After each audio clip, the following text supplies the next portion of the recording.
be identified. All those who offer to have used violence upon the person of the offended party shall suffer the penalty next lower in degree than that provided for the physical injuries so inflicted. When the physical injuries inflicted are of a less serious nature and the person responsible therefore cannot be identified, all those who appear to have used any violence upon the person of the offended party shall be punished by arrest of year from 5 to 15 days. 11. That there is no use apply as referred to in the preceding article.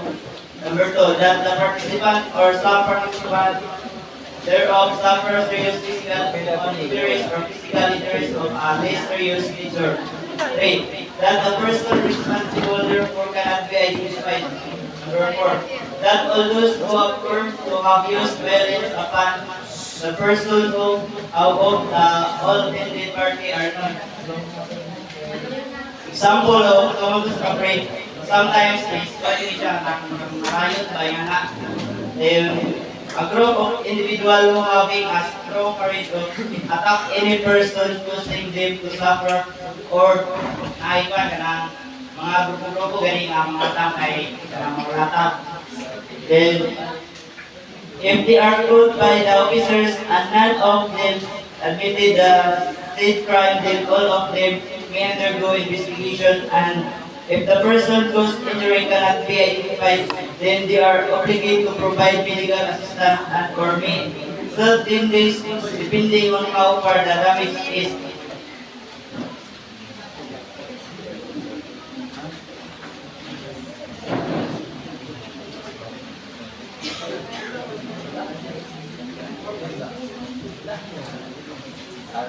Next is Article 253, giving assistance to suicide. Any person who shall assist another to commit suicide shall suffer the penalty of prison mayor if such person linked to attain his assistance to another to the extent of doing the killing himself. He shall suffer the penalty of exclusion temporal. However, if the suicide is not committed, the penalty of arrest from here is in its minimum, medium, and maximum period shall be imposed.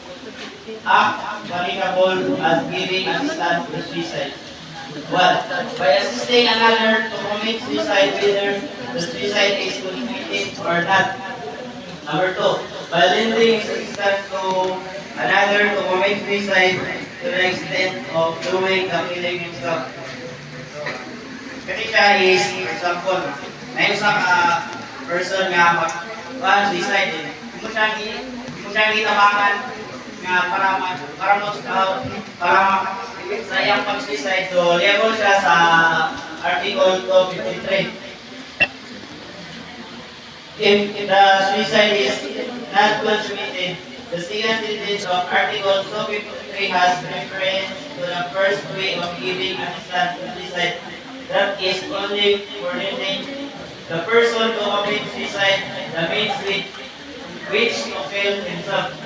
If the offender who lends his assistance performs act to do the killing himself and the suicide is not consummated, the penalty of arrest of mere in its medium and maximum period mentioned in the second sentence of Article 253 should not be imposed. Gawat mo na, David.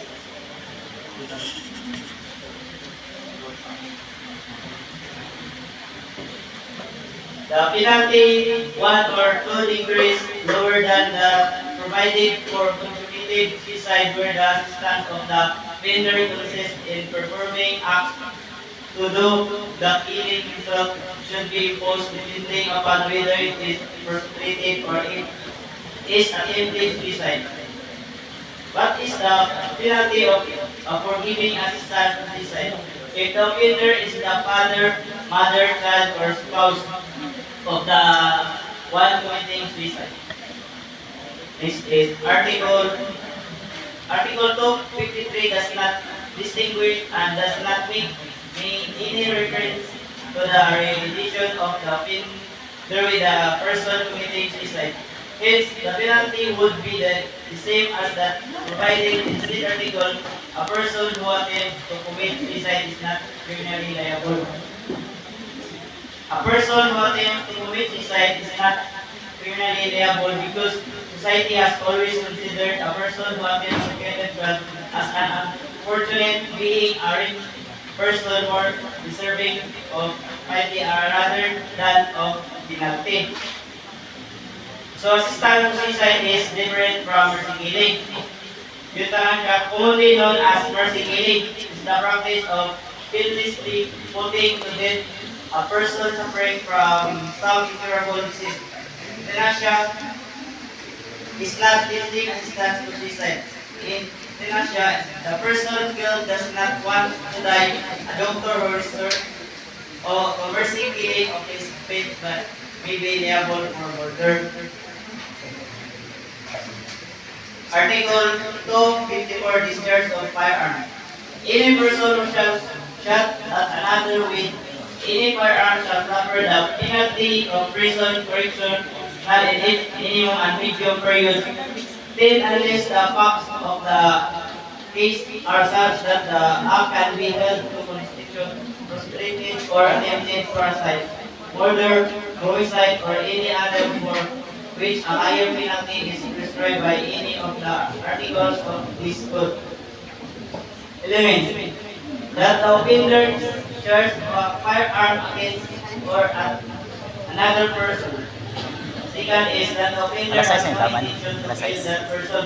So, for example, ani is, sabi si patagok ang offender dayon si Mike accused dayon si panagok is ikuha siya upusin dayon yang tutok sa kakuan kamay so makuha siya sa liabot sa article 254 discharge firearm kay wala man siya katungod nga mo kukupan siya hindi on siya upusin kay Mike.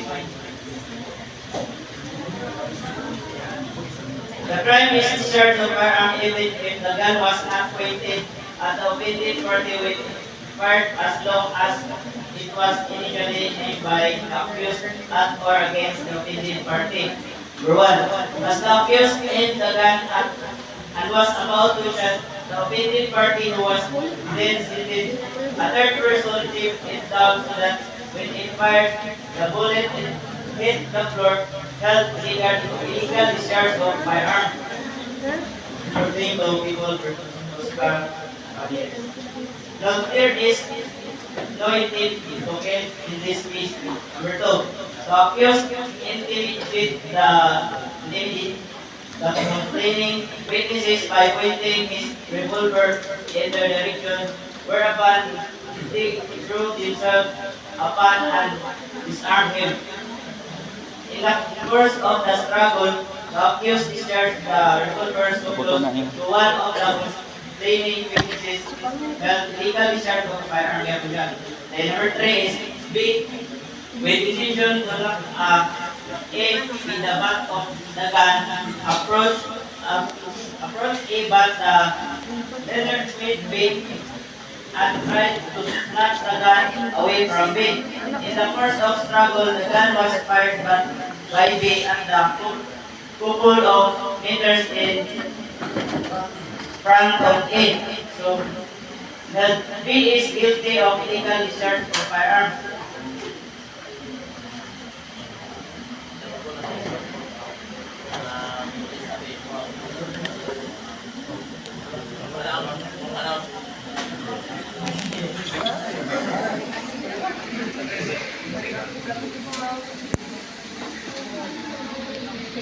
Pwede mo na siya, kaya po sa pulang pulis sa bilis o ano po lang ng service card.